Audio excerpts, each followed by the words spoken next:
which has something to do with whether psychedelic drugs should be legal or not. I'm not a fan. I did it when I was younger. Yeah. I'm too old now. I want to remember what happened. So, okay, I'm just going to start, and people want to join, come on, circle. My topic, which I've talked about for, in some sense, about 12 years, 2 years we missed, and is the whole question of the politics of liberty. How do you expand liberty in all directions?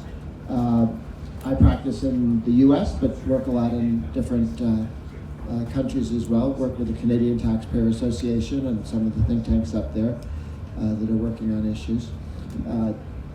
We set up a center-right coalition of groups that would like to expand liberty in many different ways, whether it's lower taxes, less regulation, fewer government rules about anything and everything, dealing with issues on such as marijuana legalization in the United States, and the beginning of a discussion on psychedelic drugs and some others. And more recently, knife rights. In 1960s, some of you may remember or have seen the movies, there were quite a bunch of movies where people were getting killed all over the place with switchblades in movies. The Rebel Without a Cause, West Side Story, and so because all these people are getting killed in the movies, the legislators in America said we must pass a law, of course, to stop all these killings in the movies. So they banned drop knives and switchblades and knives that you can open with one finger, to the point where 80,000 people got arrested in New York over time, and of course it's a felony, right? So, okay, kid, you want to plead down from a felony because you had a knife in your pocket. And so there was an effort. Toss out some examples. How do you get somebody to undo a law that was passed because of what was on television? We also in New York had laws against playing pinball. You've seen the movie about the legalization of pinball in New York?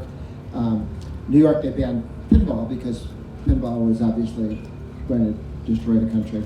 But it was illegal because it was gambling. See, if you hit the pinball and you got 4 balls and you got a good score, you got another game. Gambling.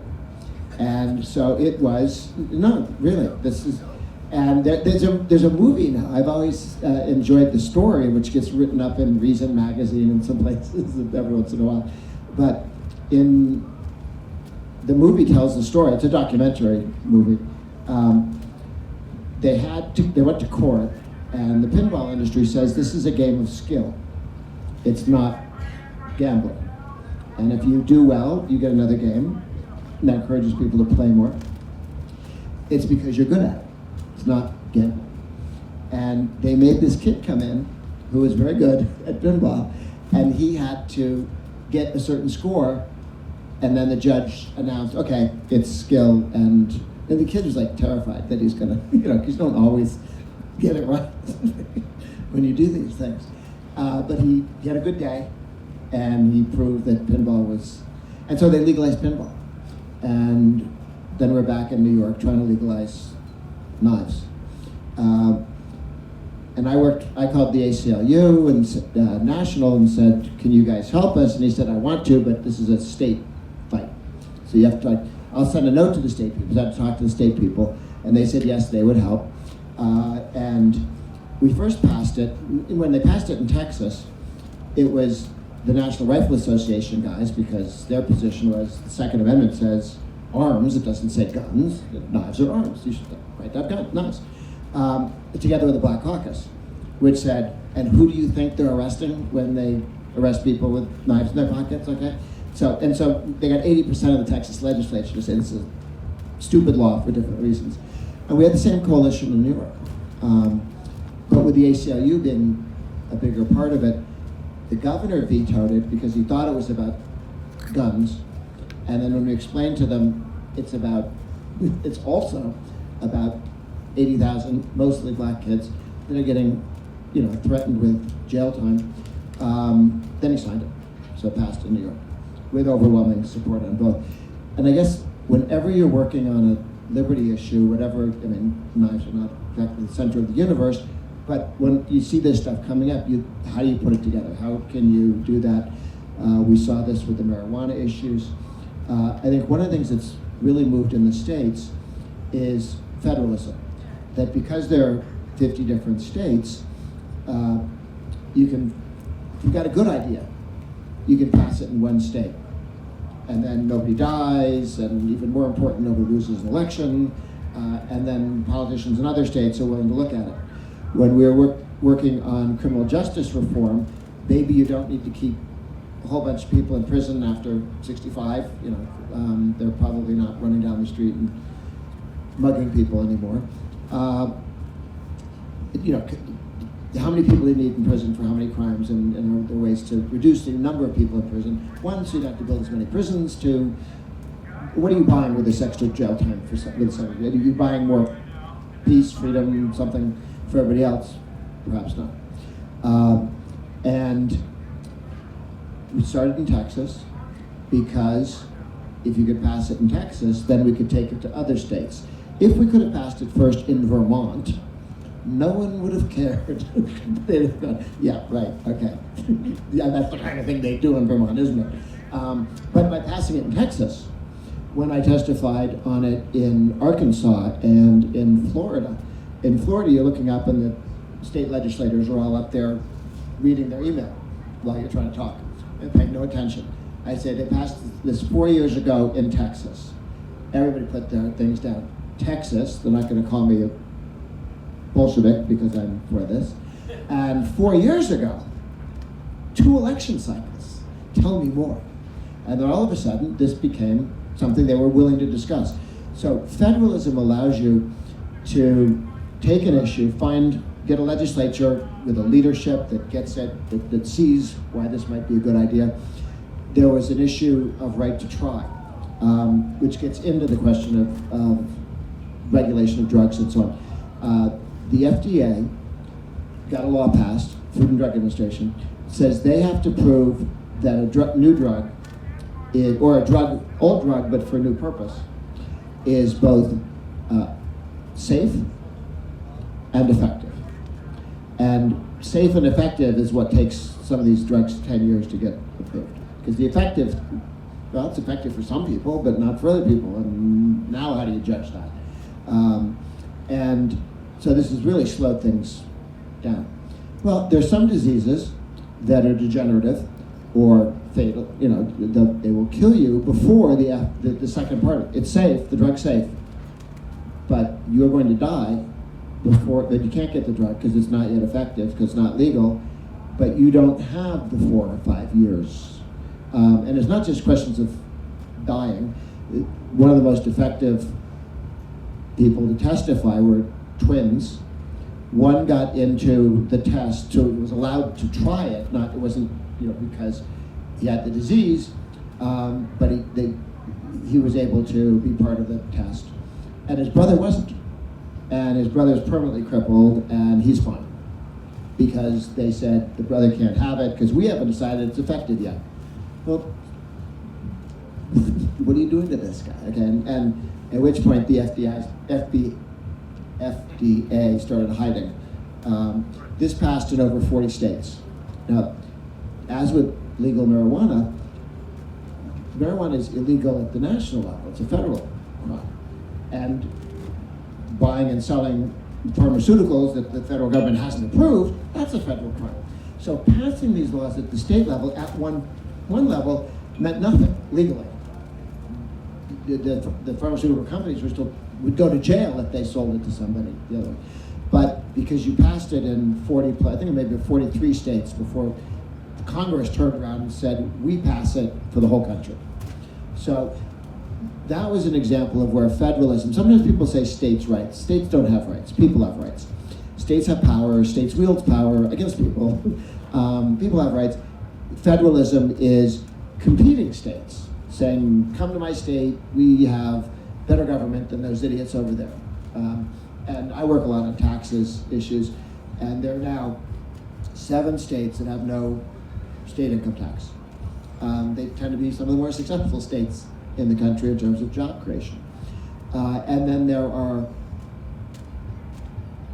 14 that have a single rate tax.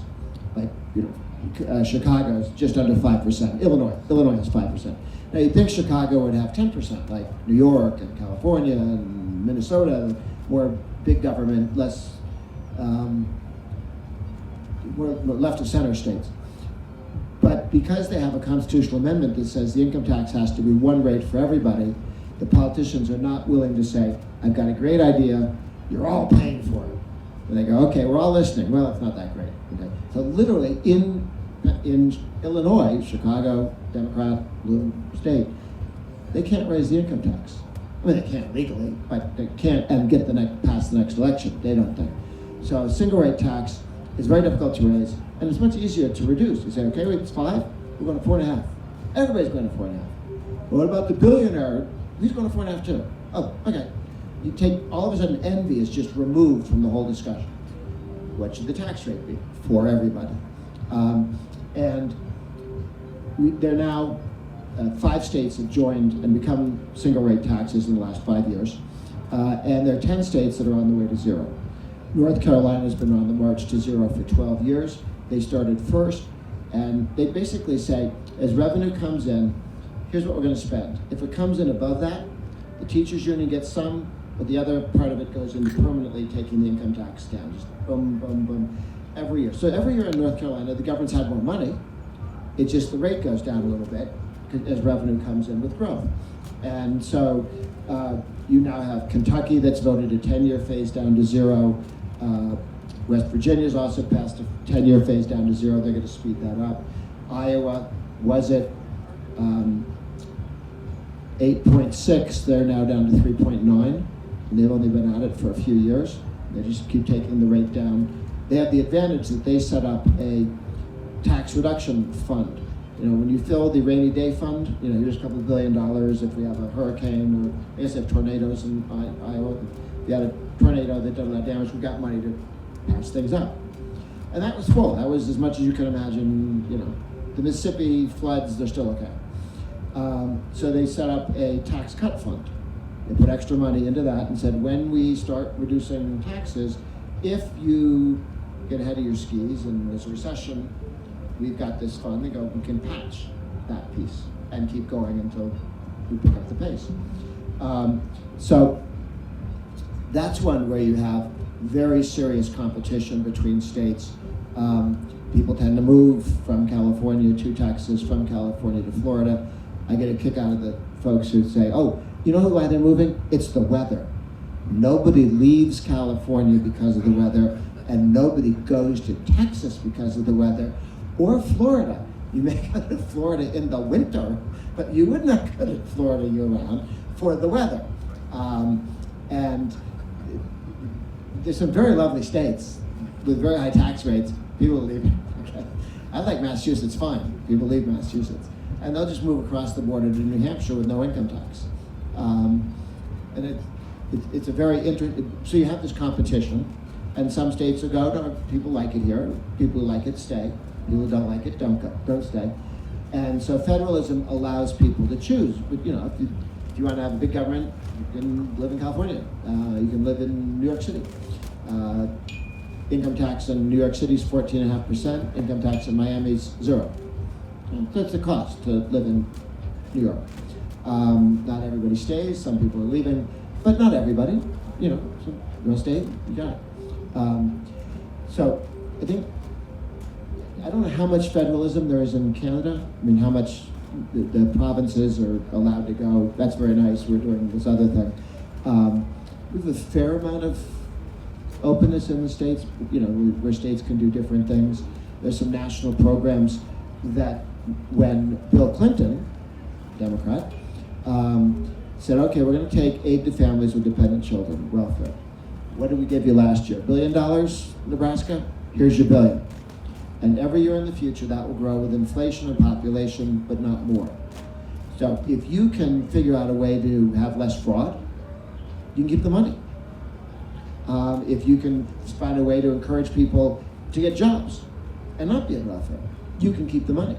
We're not going to say, everybody you get to take a job, you go, oh great, now we're taking away the money we gave you for aid to families with dependent children. And with that, across the board, with the exception of Hawaii, for reasons I've never understood, Hawaii spending went up, every other state on average 30% down. When we have welfare programs in the United States, the fraud rate, the fraud, mistake, somebody got the check that wasn't supposed to get the check, is about 20%. That's just across the board. It's the same way with, everyone was surprised when they looked at the numbers with COVID. We're sending out checks to people for COVID, about 20%. Then I'll go to China and Nigeria. I did ask the cops once, how come the Nigerians get all this scam stuff? The guys in Ghana not working very hard? What's going on here? Oh no, Ghana's in it too. It's just Nigeria's bigger. So if you're worried about Ghana not keeping up with the program, they're in on it too. But they're just not policing it very well. You had to send in a photo. People were sending in photos with masks.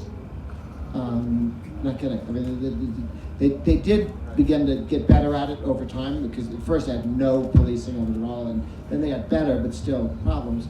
But you'd think a mask, really. So there's some ways to reduce spending a little bit if you try, and if you're the state of Missouri and you find somebody's getting money and shouldn't be, whether he lives in Ghana or in Missouri, that money still stays with Missouri. You get to keep it. So there's this incentive to figure out how to get costs down. And that level of competition has also been quite helpful. So I want to take questions, but and the other thing is to just constantly look for allies. When we're trying to get people together to figure out how to make things less annoying by the government in one zone, we discovered vaping. I had a guy who was out organizing in Florida, and he called and said, there's going to be this big vape rally because the government wants to ban vaping or tax vaping, and should I stay and see what's going on? And I said, yeah. There was a huge rally. And I've been to state legislators when it's vaping day and the vapors come in. It's like homeschool day, okay? The homeschool students come in and the families come in to the state legislatures, and they bring candy and food and stuff for all the state legislators. But they just flood the place. Because this is very important to me. I want to educate my kids, boom, boom, boom, boom, boom. Vaping is the same way. I'm saving my life, I'm not smoking cigarettes.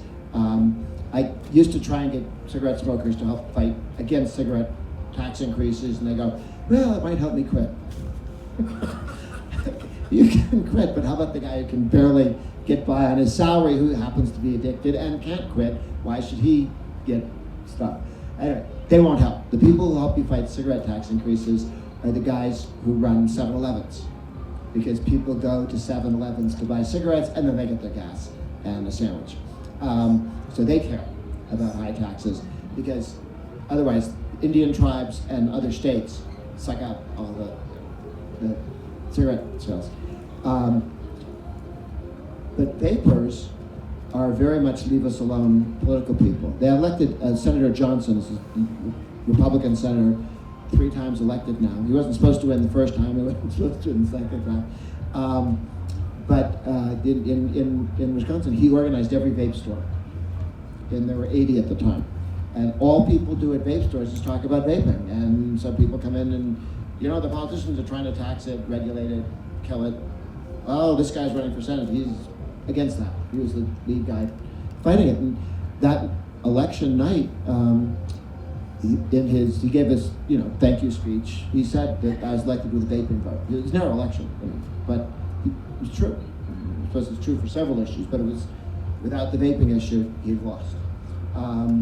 He beat several elected officials at the state legislative level, as well, and at least one other congressman on that issue. So that's when where people really, this really matters to me, I really care, and they become very, very active politically.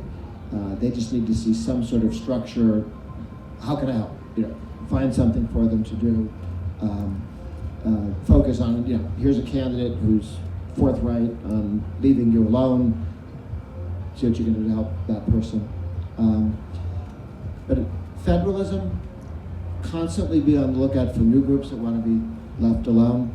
And then also, just as when you were trying to legalize knives, you have some on the right, the gun people go, well, knives are kind of like guns. And then you have the Black Caucus guys going, this is actually racial discrimination against our kids in terms of who gets arrested for this stuff. And together, we got together and the government left us alone. I used to work with Ralph Nader on a series of issues, fighting corporate subsidies. We both supported term limits. I thought term limits would give me more open, free legislative guys. He thinks they'd be more like him as the other people age out and shift. But we both felt people who stayed in power for a long time get one used to that power, used to using it. But also, they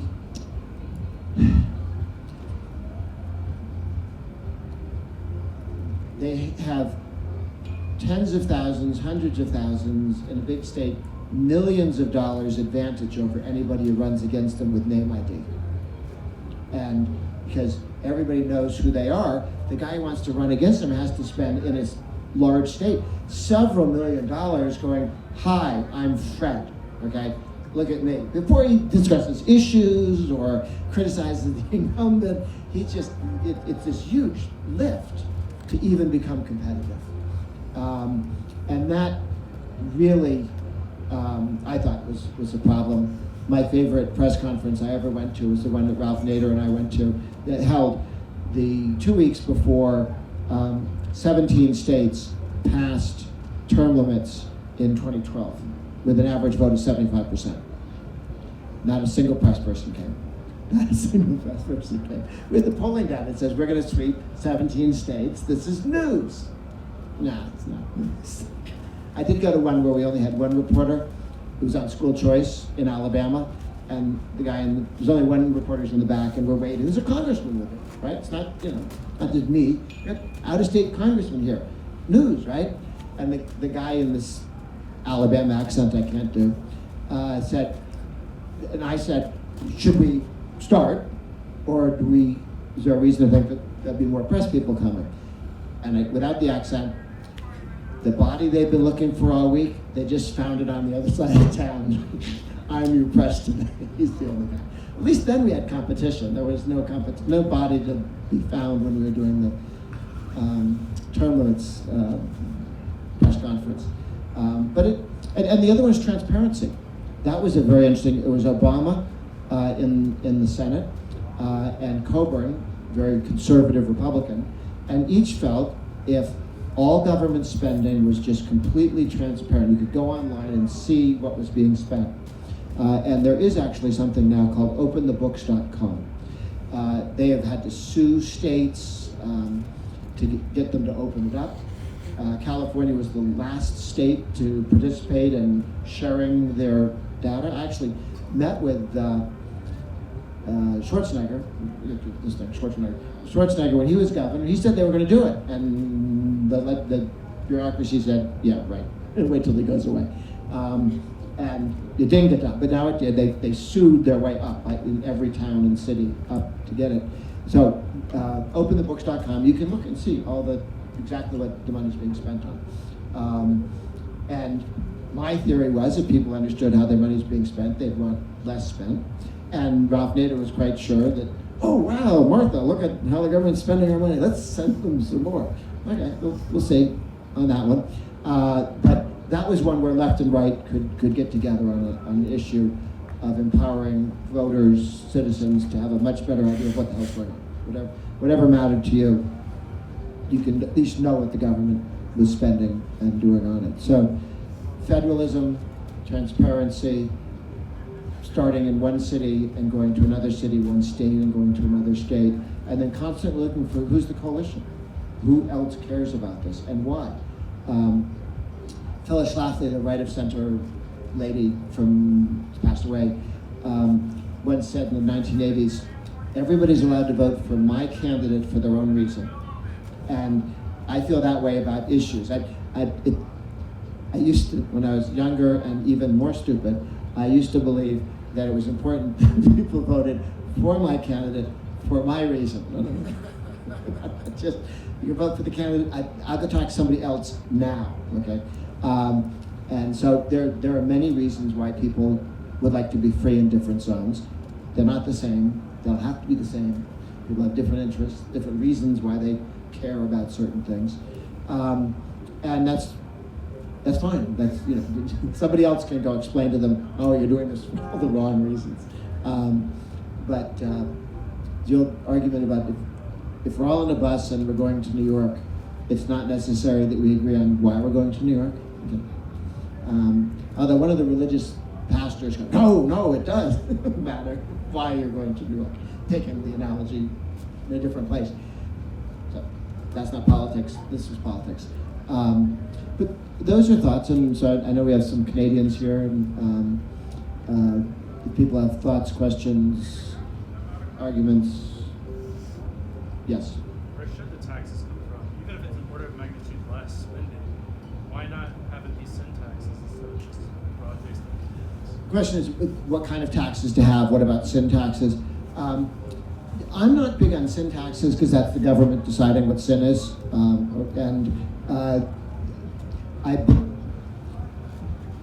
we've had that argument in South Carolina and in New Jersey.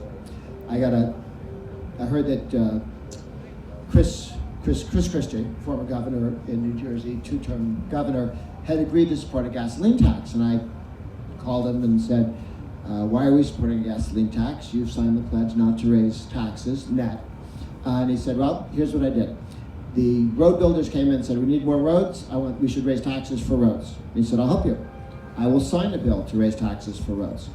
If you bring me in the same bill a reduction in the sales and the income tax and these other taxes that is bigger than the others. So we're shifting from other stuff to roads. And I said, and your job, he said to the road builders, is to go talk to the Democratic House and the Democratic Senate. He was a Republican, legislature was overwhelmingly Democrat. Convince, go get the broomstick of the wicked to the west, bring it back, and I'll sign your bill. And they did. So they were able to shift from one tax to another. In South Carolina, some people came in and said, we want to raise taxes on cigarettes so the kids won't smoke. That's what we want to do.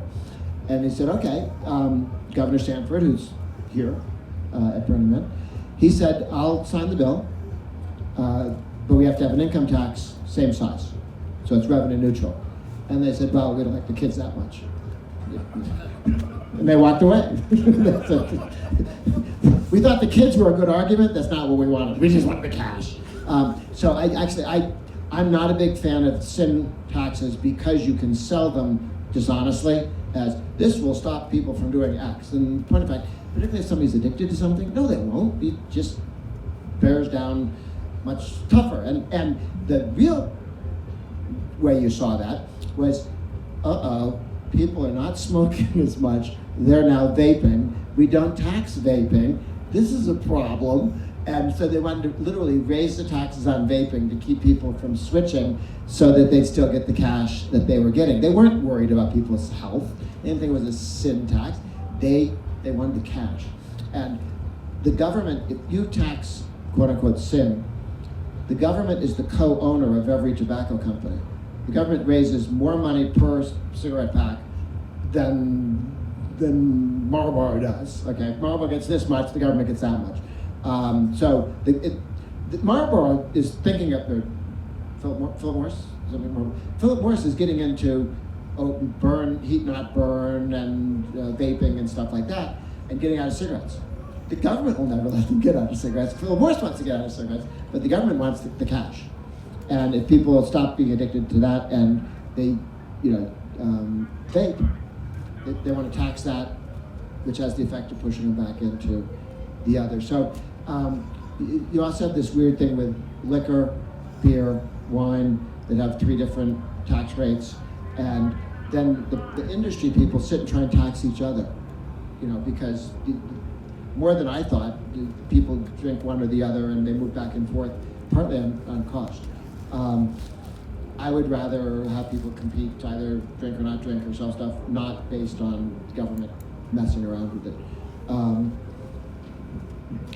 If you can keep rates low, it has the least effect on everybody's decision making. But I would rather, the government, when Reagan got elected, the top rate was 70%. When he left, it was 27. Okay, so it used to be if you worked on a Saturday and got $100, the government you only took 30 home. At the end of the Reagan term, you took 63 home. 27? No, 73, twice as much. The marginal rate of working that extra hour, that extra day, it doubled, okay? And you saw this incredible increase in people willing to work. So that, one of the challenges with taxes is the government spends a lot of time trying to hide them, and the corporate income tax is a very well disguised tax to hide it. If you take $1 million from a corporation, the average corporation spends 70% of its money on wages. Who do you think is going to pay the corporate income tax? And one of the reasons in 2016 the Trump administration took the corporate rate from 35, which by the way was the highest in the world, higher than China, 25, higher than Europe, higher than anybody. And even Japan used to be 40, and I worked with the Japanese prime minister to get it down to 30. And so they were down below us. They used to be the only people higher than us. And then they took it from 35 to 21, which put us sort of on average with Europe. I mean, it's not, we should do better, but the projection was that over time, looking at the history of corporate income taxes in other countries, particularly in manufacturing, which is what they're looking at, you take the corporate rate down 2 points, wages go up 1%, 1 point. So when you took it down, 35 to 21 is 14, you'd expect a 7% increase in wages. You got 6.8% in 2019 alone. Okay, because when you take the money out of companies, they don't invest in making people more productive, so they can't get the raises. If you leave the money in the hands, that's what they invest to make everyone more productive, so they can make more money, not just because they're nice guys. But to keep the workers, you have to pay them more because the other guys also got the same deal. When as soon as that tax cut was announced, AT&T said $1,000 raise for everybody, not management, but all the hourly workers get $1,000 more. This isn't our final bid, but we just want you to know, perfectly understand, you guys are all going to be tempted to go somewhere else. So this is what we know we can do. We'll see what else we can do. And if you don't have a very competitive market, you could raise prices. But if you're in a competitive market, you can't raise prices because that's what people are willing to pay for whatever you're doing. And that's why it tends to come out of wages.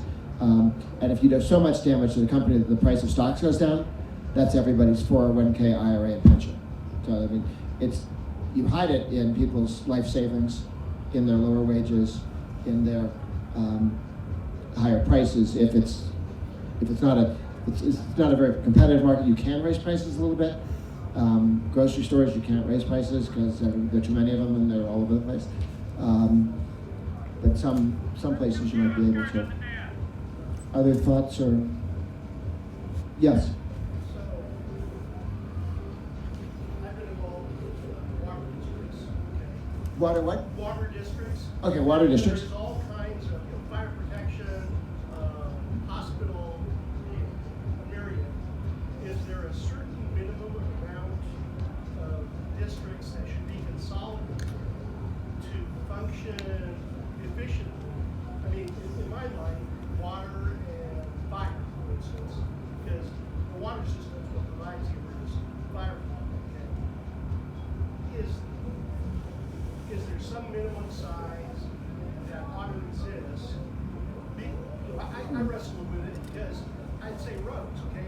But I've seen in Orange County where they have toll roads or they have roads that are privately funded. And I'm trying to get in my mind where's the right core capability that ought to exist for communities? Because some of them will never get big enough to have the tax base to be able to support a lot of the social services. it's a good question. Couldn't hear. Should you have lots of water districts or lots of school districts or lots of police, local police stations and different police setups? Or do you want bigger because then the smaller number of people can manage more? And that really goes back and forth. In some cases, many means they at least compete with each other. Okay. Once you get big enough, you don't have to compete with anybody. One of the ways that people keep police costs down is that unincorporated places or smaller towns basically rent police from the bigger town that's already got the overhead and already hired the police, and they just say, we will pay you if your policeman will keep walking down the street 5 miles this way when they're doing stuff.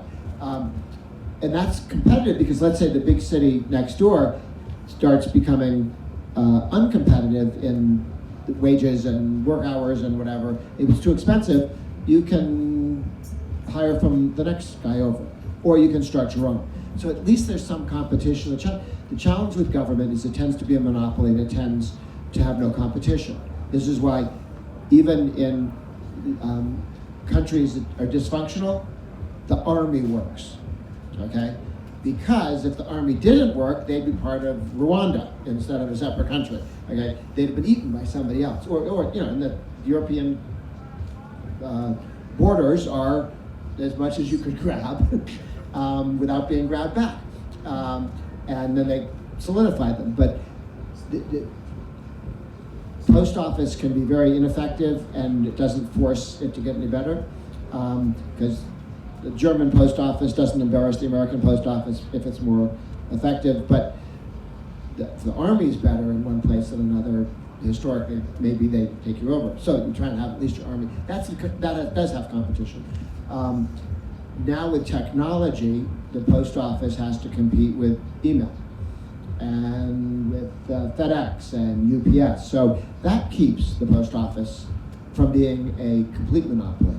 Still a monopoly at first class mail, but not on everything else, and you can use FedEx and so on. So sometimes getting 2 school districts together can save you some money at the top, but you lose the competition part, and that's a judgment call. I don't think there's not necessarily an obvious answer each time you see that happen. Do you have a question?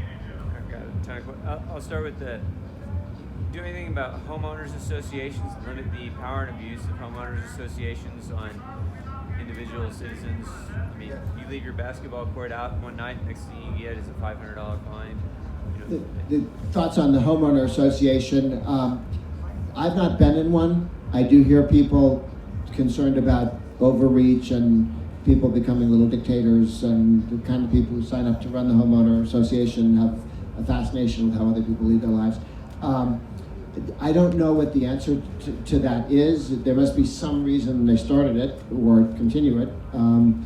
And I don't know if new construction is fixed something about homeowner associations to make them, less annoying or given up on them, or do they think that it's worth the headache?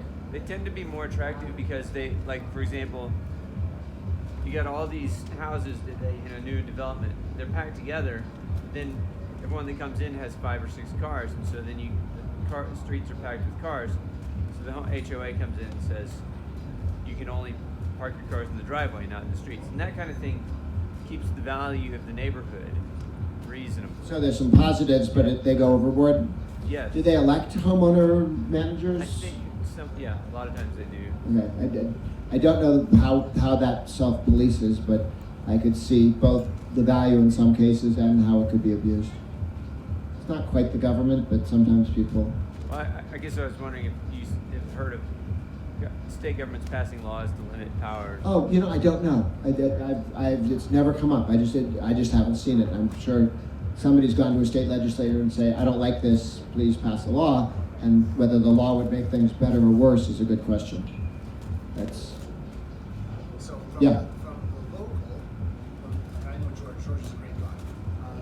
George's local homeowners association to the global. Have you ever dealt with international taxation issues? So, for an example, year 2000, I was a fly on the wall during the UN Millennium Forum.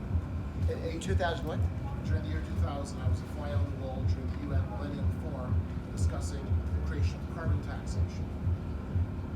2015, my prime minister puts a carbon tax in place, traced back to the same people and networks that we were talking about at the UN 15 years earlier. So it was global, to the federal, to the local. Do you feel at all the international Yes. policy pressures on taxation? Yeah, and you see this, every towns, cities have taxes, states have taxes, governments have, federal government, national governments have taxes. And just as New York does not like its citizens leaving and going to Florida, Ohio doesn't like people leaving Ohio and going to Florida with lower taxes. In Ohio, they scour your donations, and if you keep giving money to the local church that you used to belong to, or the Boy Scouts, they consider, like, you see, you haven't really left Ohio.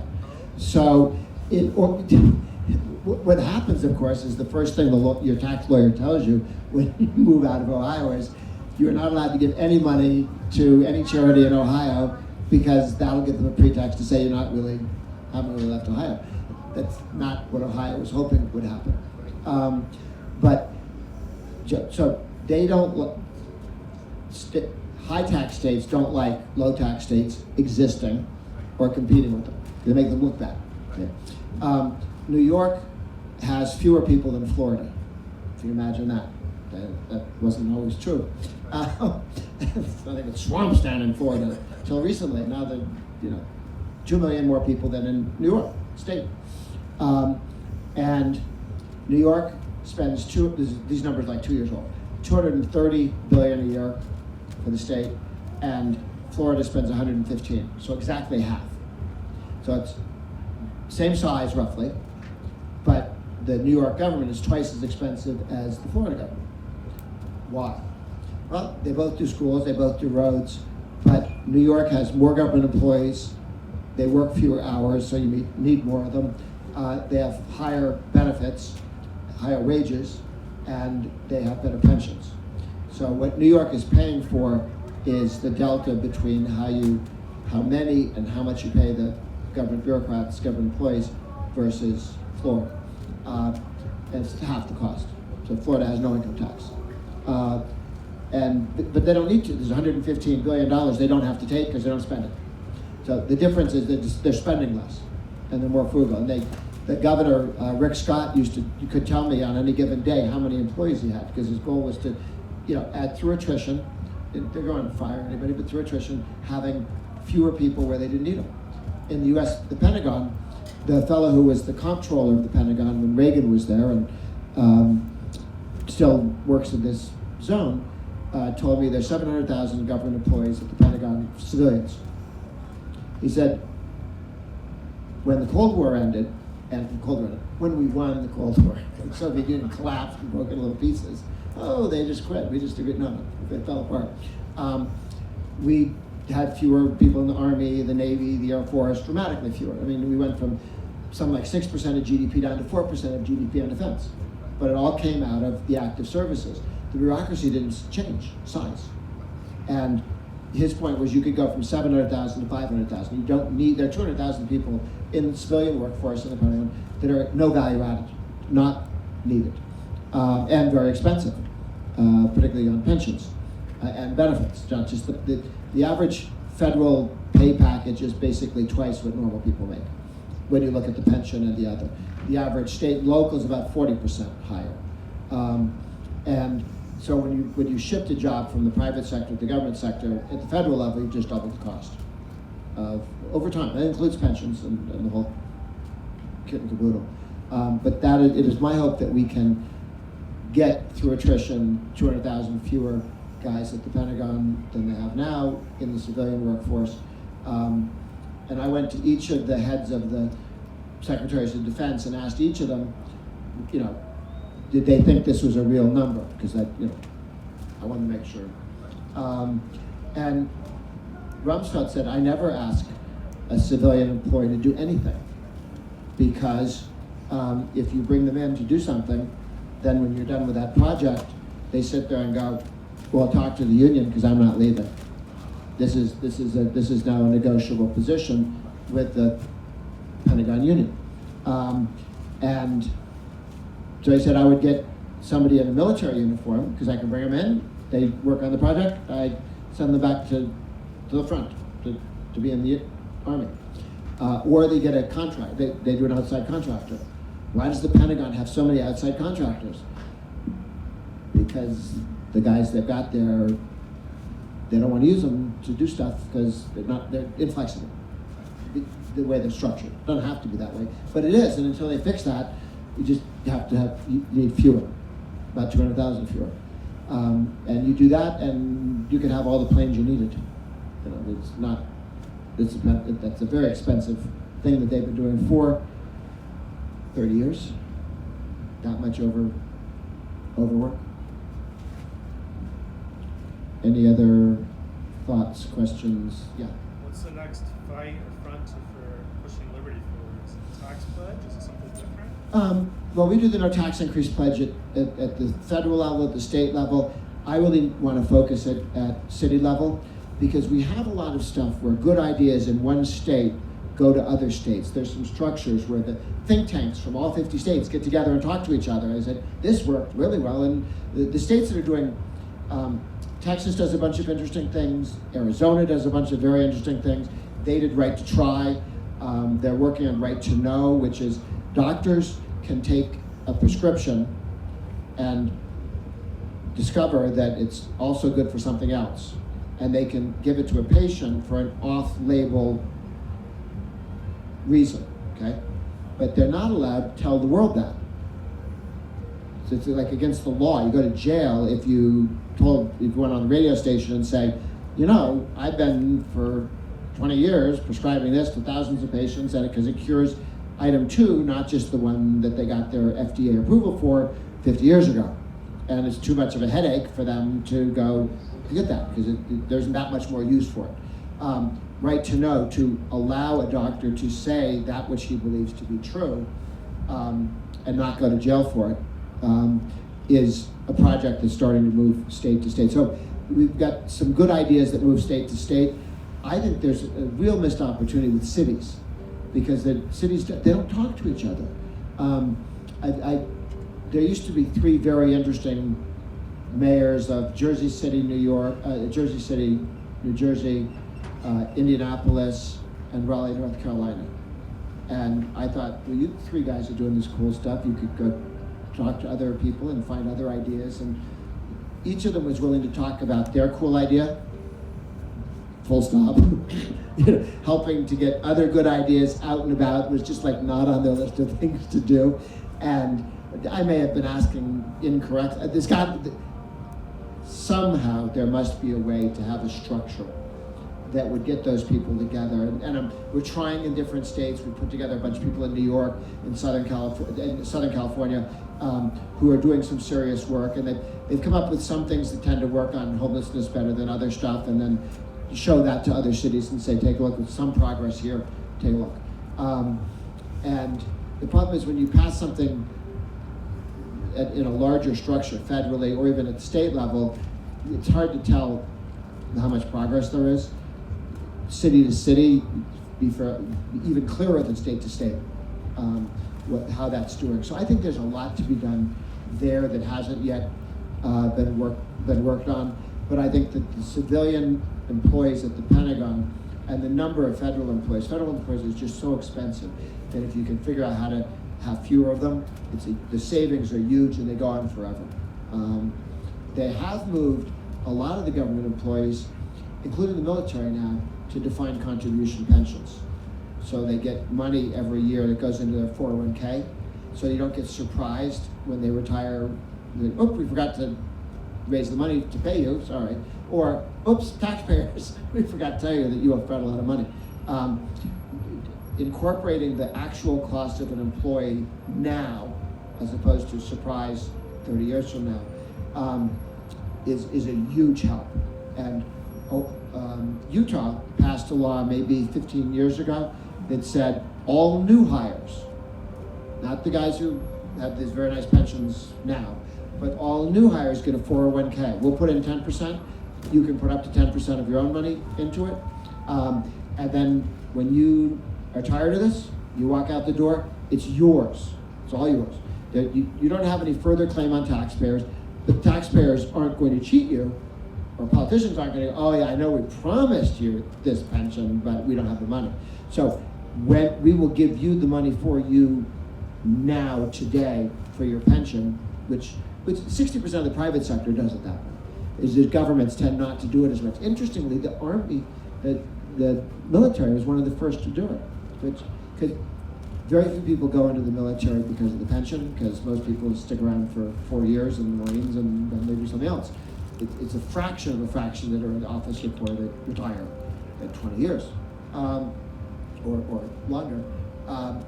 So the pension wasn't much of, it wasn't getting you the quality. People want the money now, not pensions that they weren't going to stick around for.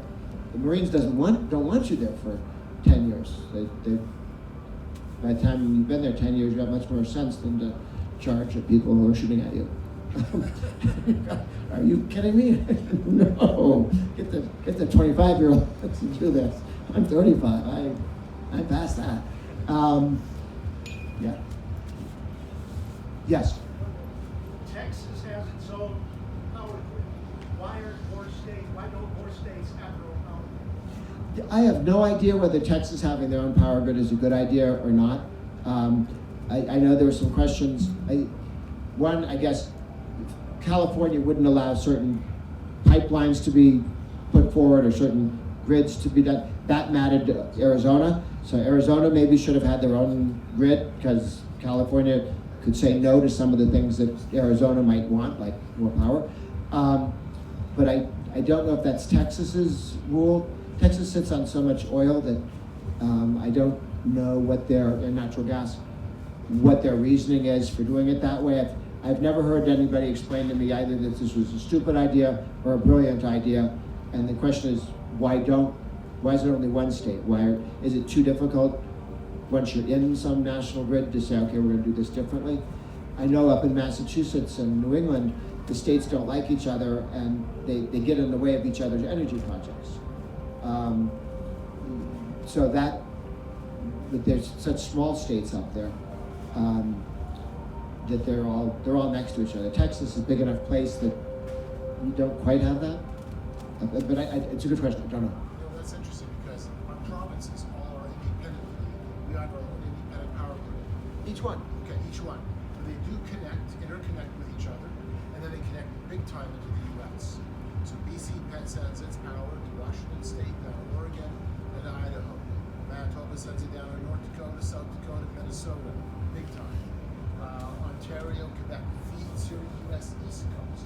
But we're all independent provincial utility grids. Oh, okay.